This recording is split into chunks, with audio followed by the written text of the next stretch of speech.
When I initially when I first went to Cheeseburn to have a look around at the various sort of spaces, I was immediately struck about obviously this beautiful manor and garden, but then juxtaposed with this really interesting old garden shed, which had it's really interesting. The garden shed was quite like dingy and dark and dusty and well, you could probably put your hand through bits of the wall, and I thought that would be quite interesting to interesting to work with, the inside and outside space. So the sort of first initial idea I had when looking at this garden shed was the story of Plato's cave, or allegory of the cave, which is a very famous parable in Plato's Republic, which is a book, one of the first politics books basically on philosophy.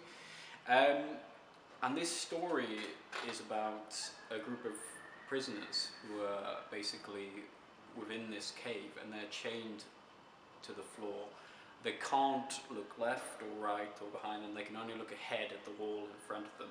And on that wall there is basically flickering shadows of images, basically, because behind them there is a fire and there is lots of puppets and statues of various things, and these cast shadows on the wall in front of them. And what's interesting, the way I sort of explain it is, it's a bit like when we go to the cinema. You know, we sit in front of a movie screen, and you know, we're shown a movie, and these images manipulate our emotions, but it's not real. You know, it's a false image, but it works. So what happens with these prisoners is one gets free, and basically is compelled to leave the cave, to walk up this path towards the light. And for Plato, the light is analogous to the good, or enlightenment, if you like. So this prisoner eventually goes to the light, gets enlightenment, but then he is compelled also to, on his way back up to the light, there is like, he sees the statues of these unreal things and puppets, he sees the strings, he is enlightened. But what Plato stresses is quite a painful process. Learning, basically. This whole parable is about education. Anyway, he leaves the cave, and then he's compelled to go back into the cave to basically tell his friends what he's seen, all his fellow prisoners. But Plato says they basically may end up killing him, because learning new things can be considered frightening to those who do not know it's real. I mean, and you know, the new can sometimes, you know, these prisoners may think, oh my god, you're crazy, you've seen this light, what are you on about? But anyway, I thought there was a very interesting story to do, like a modern sort of riff on it within this space, using my the figures. I do a lot of model making.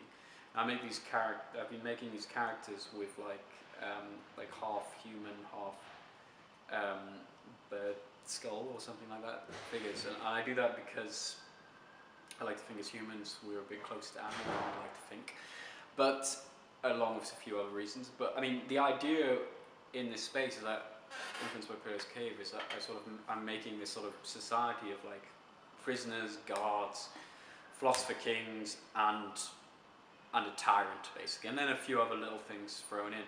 Now, the main thing is you've got the prisoners are basically citizens. Some are trying to leave the cave, some have accepted the cave or know better. But the guards are keeping them in place within this cave, and they are ruled by the tyrant, if you like. Tyrant was also a very important part of Plato's Republic. But I wanted to throw in lots of grey into this sort of thing. Like, for instance, these philosopher kings bringing the education, if you like, and enlightenment, they have the same sort of bird of prey beak which the tyrant has.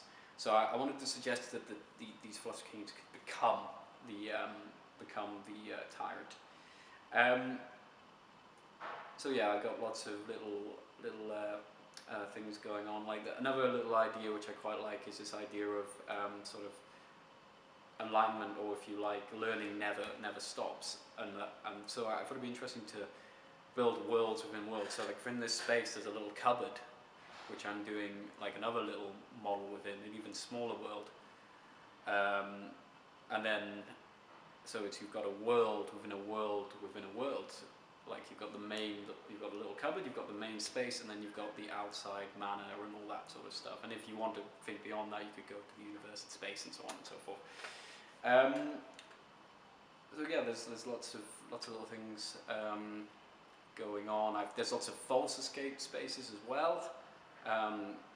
Like for instance, there's a blocked up doorway within the space and a ladder leading up to this supposed escape. But once they go up to the top, they'll find out the doorway is chalked on, and the guards will send them off in another direction.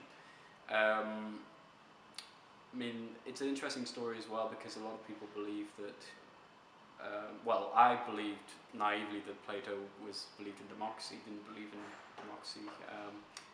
He believed in the form of meritocracy. He wasn't a pacifist or any of these sort of things. So it's very interesting. You can throw all these rather maybe see regressive ideas within this story. So yeah.